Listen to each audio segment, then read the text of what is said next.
Hello, I'm Jayaprakash Narayan, interacting with you in Ask JP.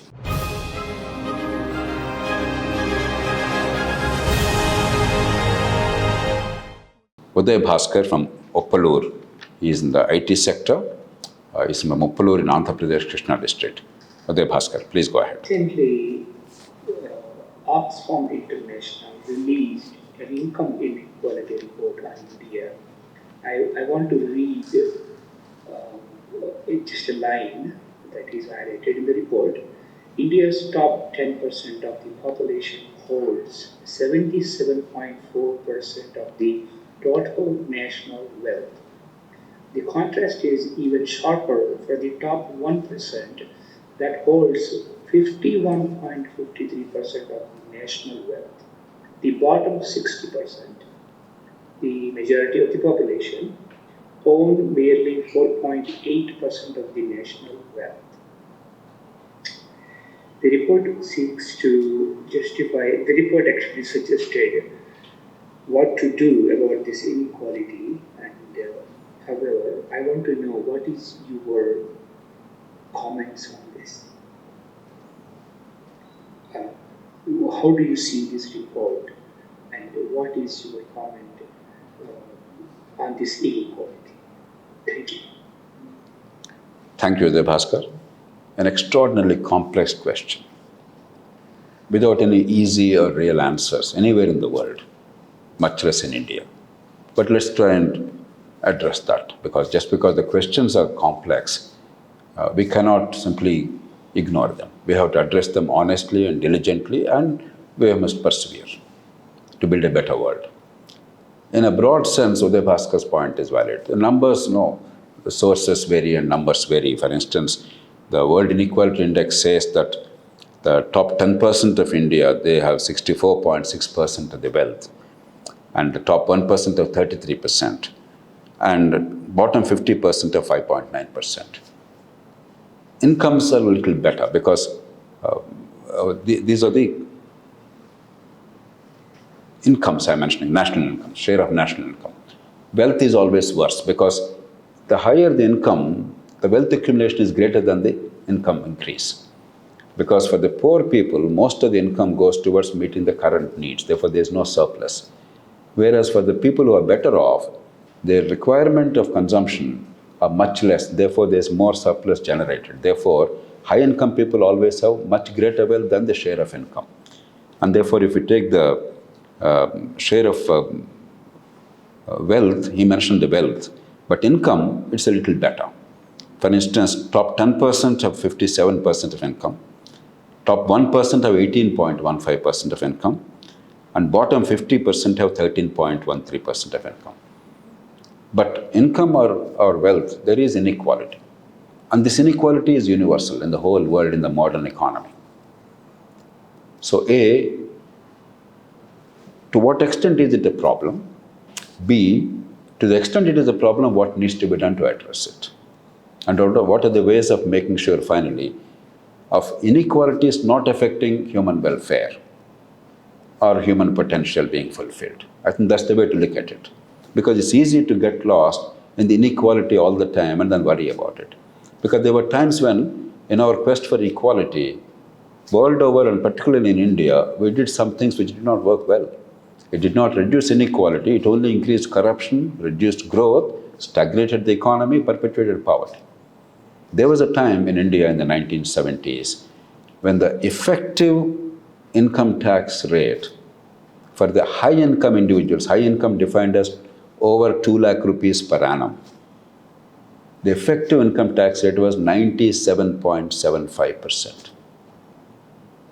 Many viewers will be shocked.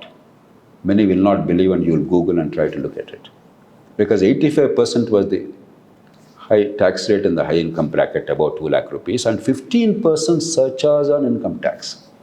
15% of 85% is 12.75%. Together, income tax and surcharge, they accounted for 97.75% of the income. Add wealth tax, you're actually paying more than the income in a year. Did it work? We have seen the consequences. generation of black money, massive corruption, a license permit control Raj, diminution of human capacity, and inability to harness our talent and our potential, no investment, no growth, no jobs, perpetuation of poverty, and heavy dependence on the government, which is incapable anyway of delivering, both resource-wise and capacity-wise. Therefore, just because there is inequality, the intuitive response of quickly doing something about taxing them dramatically doesn't work, because higher taxes have not yielded greater revenues, and they have tremendous downside consequences in terms of incentive, in terms of economic growth, job creation, and opportunity. Therefore, we must look at the global situation. How do we fare compared to the rest of the world? I have some numbers here. United States, the bottom 50%, they account for, I'm giving the national income figures, 13% of the national income. Remember, India bottom 50%, 13.13%, roughly the same. Top 10%, United States 45.4%, India 57%. Top 1%, United States 18.7%, India 18.15%. So we are roughly the same. Take Brazil, bottom 50%, 10% income. Top 10%, 58.5% income. Top 1%, 26.6% income. South Africa, bottom 50, 5.5%. Top 10, 66.2%. Top 1%, 22%. China, a country comparable to India, incomes, 14.3% is the income of bottom 50%. Top 10%, 41.6%. Top 1%, 14%. China wealth, the numbers Uday Bhaskar gave for India, bottom 50%, 4%. India, according to World Inequality Index, is 5.9% for the bottom 50%. Not that it's a very happy thing, but we're comparable. Top 10%, 67.8% in China, even more unequal than India in terms of assets. Top 1%, 35.5%. So the first thing we have to, same thing with Thailand, with the Philippines, with Germany, with UK, you go across the world. In other words, modern market economy inevitably created inequalities. Now, to what extent should it bother us? What we should look at is not the wealth inequalities, because the wealth inequalities distort the picture. One day, Elon Musk has so many billions, he buys Twitter and suddenly his wealth came down by so many billions. One day, Adani was worth so many billions, in 1 month, suddenly Adani became half of that or less than half of that. So much of it is speculative. Much of it is notional. It's not real wealth. Therefore, going by wealth figures is not always very wise. Income is a better measure. But even incomes, what we should look at is what is happening to the whole economy and all the people. If the tide rises, everybody has a better quality of life, higher incomes, an opportunity to get out of poverty and have a decent quality of life. It does not matter if the richer people have 1,000 times more. What matters is how many people have better quality of life. By that measure in the world in the past 50 or 70 or 100 years, there's been significant improvement in the quality of life. A lot of work remains to be done. There is still mass poverty. There is still malnutrition. But overall, there's the increase in the tide. The tide raises all boats. But inequality is inevitable in that. Because unless that incentive is there to innovate, to excel, and to have a market share, and therefore make a surplus, and have higher incomes, and therefore have higher asset base. Unless that incentive is there, innovation, better goods and services, stimulation of the economy, creation of new jobs and enterprises will not happen. So the choice appears to be between a stagnant economy, where there's not much innovation and growth, but except for the top people, the monarch or the feudal lord, everybody else roughly equal. An unequal economy, but dynamic and stimulating, with creating growth and jobs and opportunities and lifting everybody, but creating inequalities. That seems to be the bargain. this or that. There is no other easy mechanism available. I wish you could say that there is a perfect way of promoting equality among all people in terms of income and assets. There does not seem to be such a thing, because no country is able to do that. And every country which tried that failed spectacularly. Mass misery and mass poverty and mass starvation became the outcomes. North Korea is a great example. The ruler is like an old-fashioned monarch and he has a family. The rest of the people are really at the bottom of the pile. I don't think anybody in North Korea is saying, look, there is equality, we are happy. But does it mean that we have to live with this? Absolutely not. Progressive taxation is a measure which already is being deployed all over the world. But in India, it's not working beyond a point because of generation of black money. Black money by definition is untaxed money. Unless we formalize the economy by sensible means, for instance, can we reduce the real estate taxes, whether it is the stamp duty or, in case of Government of India, the federal government, the capital gains tax, and increase the market value to reflect the real market value substantially, because market value keeps changing, but roughly equal to the real market value, so that there's no need for cash economy. Can we eliminate or reduce substantially the corruption? The government and arbitrage and those in power, the arbitrage and therefore the corruption. And all this is fueled by the need to spend enormous amount of unaccounted money illegitimately in elections. Can we eliminate that need by an alternative electoral system and political reform? So this is something which is unique to India. While all countries have problems of inequality, our inequality is fueled by these three things: real estate, black money, corruption, which is endemic in the society, and the political system that has inexhaustible appetite for illegitimate funds in the election system. This is something that needs to be done anyway. And it's also important to ensure there's greater equality. The second thing that we need to do is the state doing its job? If in India 25% of or maybe 28% of the GDP is spent by the state, remember that. The job of the state is to provide the common amenities, to give everybody an equal opportunity irrespective of the circumstances of birth. No child must say or must be able to say or lament that because of her circumstances of birth, her parentage, the accident of the womb, she is suffering, she doesn't have a chance in life. That is a real tragedy, not inequality. Because equality is simply not possible. Equity is possible. Equality of opportunity, near equality of opportunity is both possible and necessary. That's what society should aim at. We have done terribly in terms of quality of education, quality of healthcare, because these are the two critical requirements to provide equality of opportunity.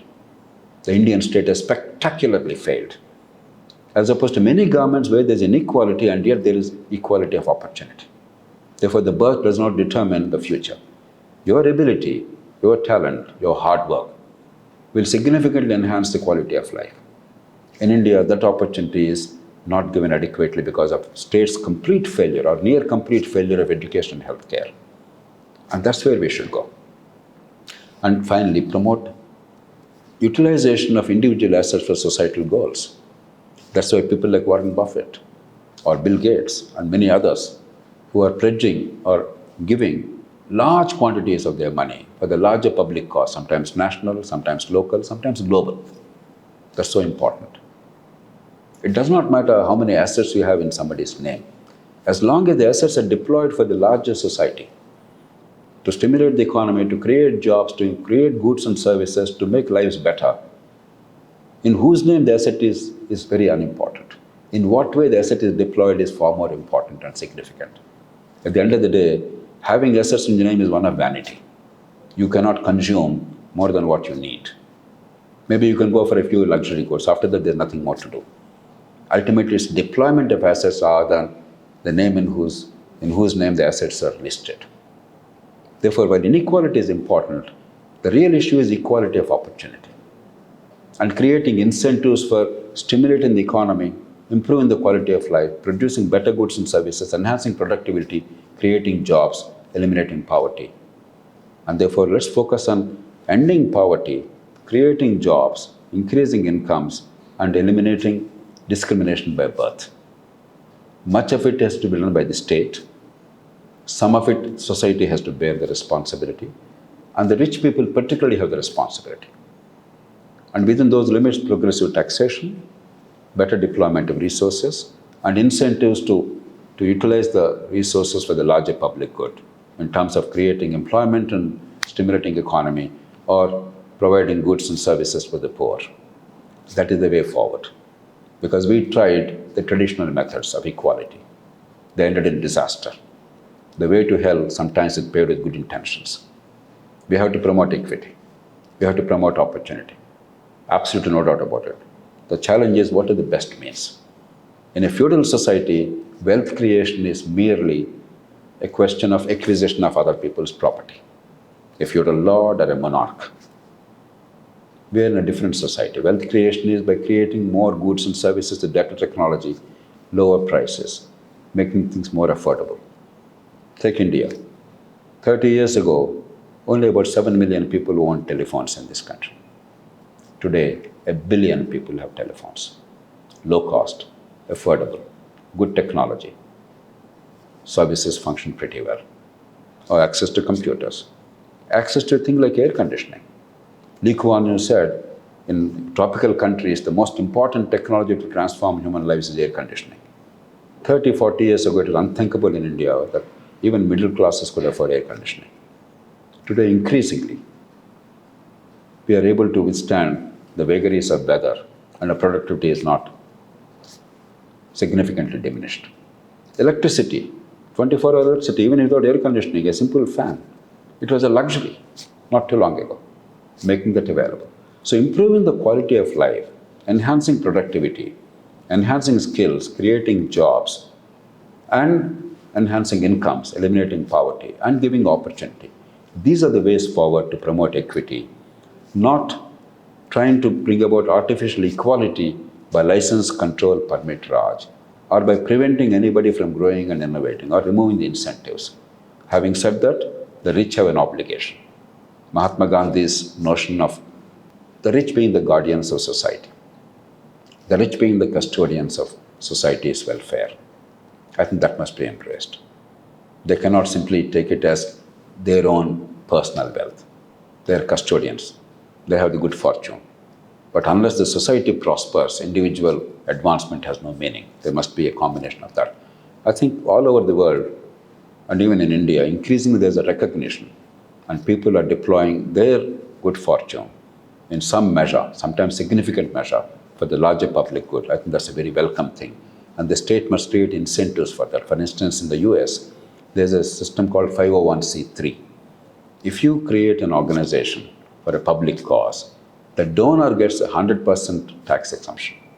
In India, with great reluctance, we're giving 50% tax exemption, whereas political parties, by a law largely piloted by me after the Tehelka scam, get 100% tax exemption for the donations. Good. I welcome it because I was the one who argued for it and got that law. Why can't you provide the same framework of 100% tax exemption for charity, genuine public welfare? So the state also must promote individual expenditure for public good. There are a lot of things we can do to promote equity, but without compromising on the quality of life or incomes, or stimulation of the economy or innovation, or better goods and services and enhanced productivity. A great question, but it must continuously keep us on our feet.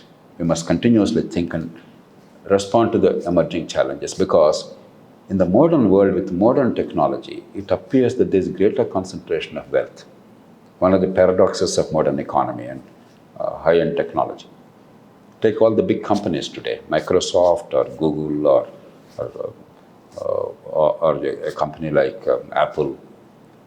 All these, technology is encouraging greater concentration of marketing power, greater wealth accumulation. I don't know what is the answer to that. I don't know whether we should actually curb it. Because ultimately, I am buying Apple phone or some other phone because I feel it's a good phone for the money I spend. Nobody is forcing me to buy it. They are making money because that's the most successful product, the best technology available. And people in America buy a Tesla car or somebody else buys some other car because they think that's the best bet for them or for the whole of humanity or environment. And if they, in the process, became very wealthy, I think that's a cause for celebration rather than condemnation. But nevertheless, modern technology has a propensity to concentrate wealth. And aggregating effect, like Airbnb or Uber or some other things, they necessarily drive out other people from the market. I think human societies and nation states must find mechanisms to try and minimize the concentration of wealth in that form, but without undermining technological innovation and better goods and services for everybody. It's not an easy challenge. I don't think we've grappled with that yet, but we have to address that challenge. So things are going to get more complicated in this respect, but in a world of immense possibilities and better goods and services affordable to everybody, the economy is getting better, technology is getting better, environment will become more sustainable. I think we actually live in an optimistic world. A better world is waiting for us. And today's world is much better than what it was 30, 40, 50, 100 years ago. So let's not be unduly gloomy. There are challenges we have to face, but there are also opportunities which were never before witnessed by human race. And let's rejoice and enjoy them and figure out the solutions to these complex problems.